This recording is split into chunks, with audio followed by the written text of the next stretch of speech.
are Locked On Big 12, your daily podcast on the Big 12 Conference, part of the Locked On Podcast Network, your team every day.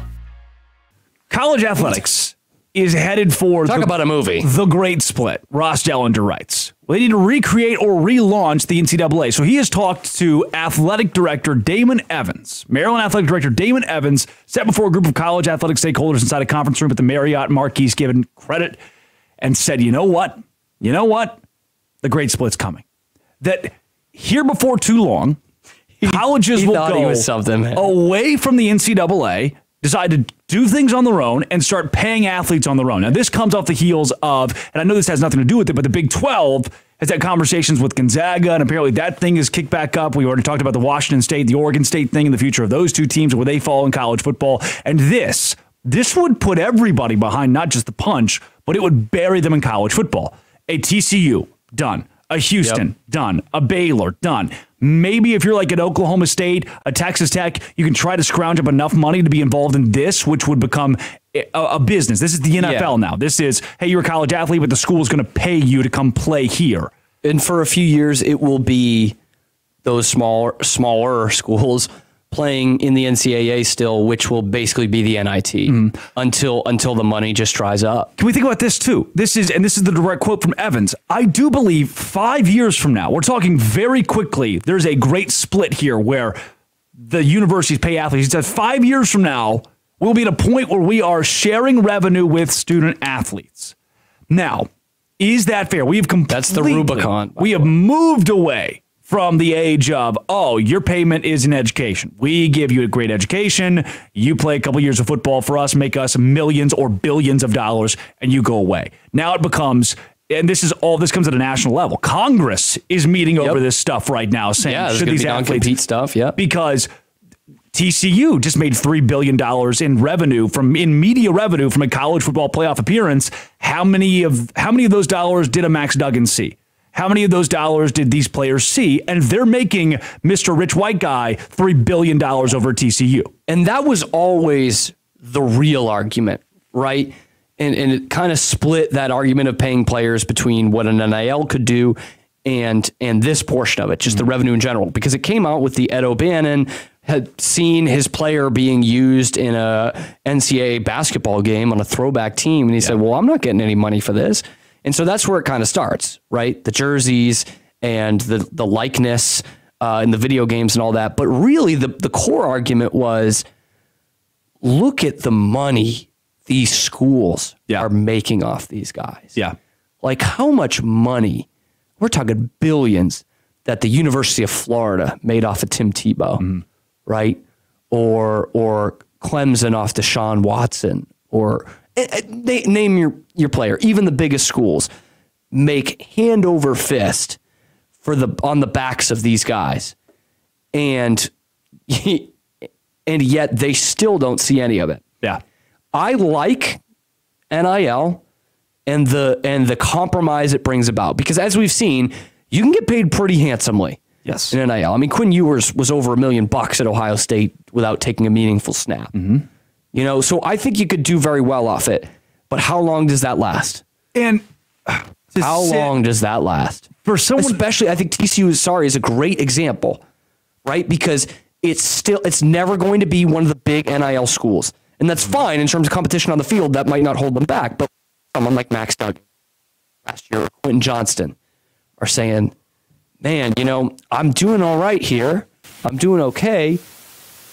But I just saw the report. We're going to bring in $3 billion by playing in these playoff games and risking our livelihood in these playoff games. And I'm going to make $600K. Yeah. Like my guy that I'm lining up across the corner, Quentin Johnston, the cornerback I'm lining up against at Georgia, is making $1 million just off the bat, even though it's the same structure. Yeah. But if I'm taking TCU to this place they've never been before, then yeah, I think I might want the revenue instead.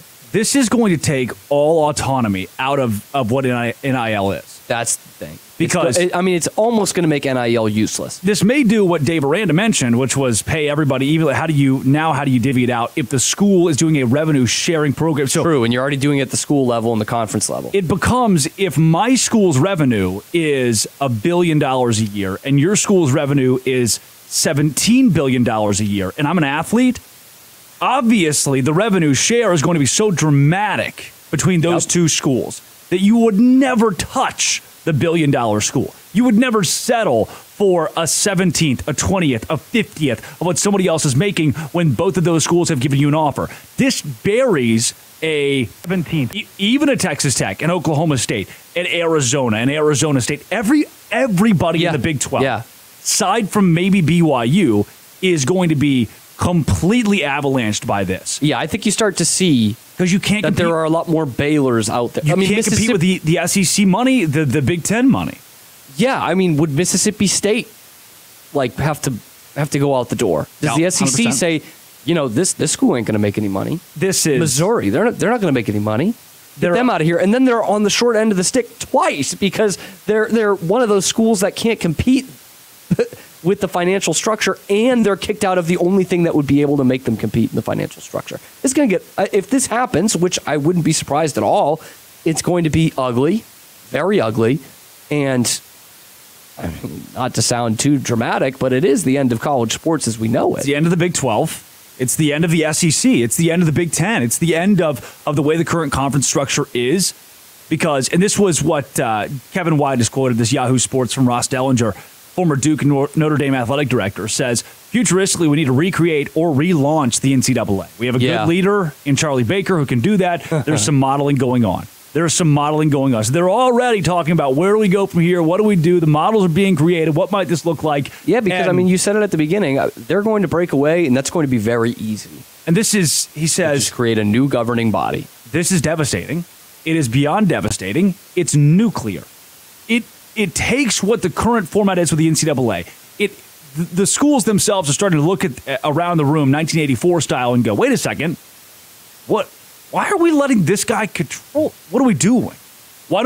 We could take more revenue. We could build our own revenue sharing outlet. We could kick out. If you're a Florida State, this is the argument a lot of ACC schools are making. They don't want to play Boston College. They don't want to play Syracuse. They don't know what they're missing. Florida State doesn't want to play. Florida State wants to go play in the SEC and make that amount of money. And at this point, when it's the same thing with the Dave Aranda deal. You can have pity on the fact that these are college kids that get mixed up in the middle of this, but it just is a businessman.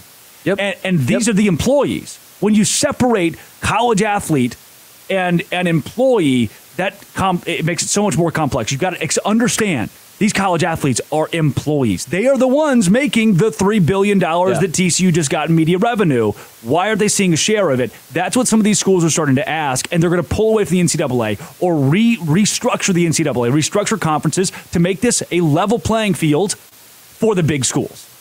We've actually seen this almost happen in professional sports. I don't know how in tune you were into it 2 years ago, the Super League. Yeah. But it was not good. It was 3 years ago now, actually. But it was basically the biggest soccer clubs in Europe were saying, we're not doing these domestic leagues anymore. We just want to play the other ones because there's such a big difference in power structure like there is in college football with Michigan and Ohio State at the top in the Big Ten.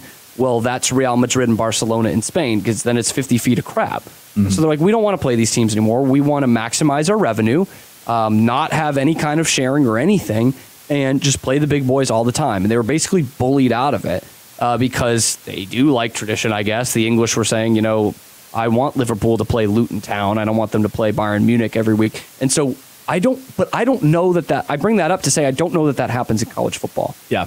I think Michigan and Ohio State say, yeah, I want to play Alabama. I want to play Notre Dame. I want to play USC. I don't want to play Purdue. And this because Maryland. The money in playing those games is so much more the exposure. And I think the fans like that better than they would in soccer. You know what I mean by that? That I think the fans like that competition more. Yeah. In soccer they say, well, then that takes all the fun out of it. And that might happen, but I don't think college football fans are going to think like that. The Maryland AD says, I used to be one of the Nor ADs. do I think they hold the power like they would in those countries. I used to be one of the ADs saying, we don't have the money to do that. At the University of Maryland, it's challenging to make ends meet, but a student athlete might look at us and say, just reallocate the funds. And he said that now with a $1 billion a year television contract the Big Ten just signed, that athletes have a reason, have a gripe to say, where's ours? Yep.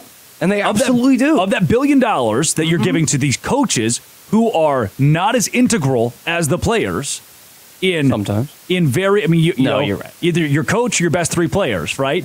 And those best 3 players aren't even touching what the coach is making. Even just beyond take out the football expert argument, because sometimes the football expert would say, yes, the coach means more. But just in general, these are the kids putting their livelihoods out on the line. And putting their bodies on the line. We are so very close to taking the entire establishment, crushing it down to 0, calling college athletes employees, and giving them the money that they are making for University President X. Which makes me think if there's going to be some sort of regulation to that, once that comes out, it's going to be the Wild West for a couple of years.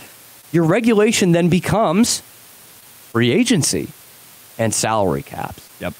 Exactly what you have in the professional sports. And there will be no Baylor Bears. Think of that conversation. Just think of A&M was a big athletic department always, but they went into mega money zone after Johnny Manziel. Yeah.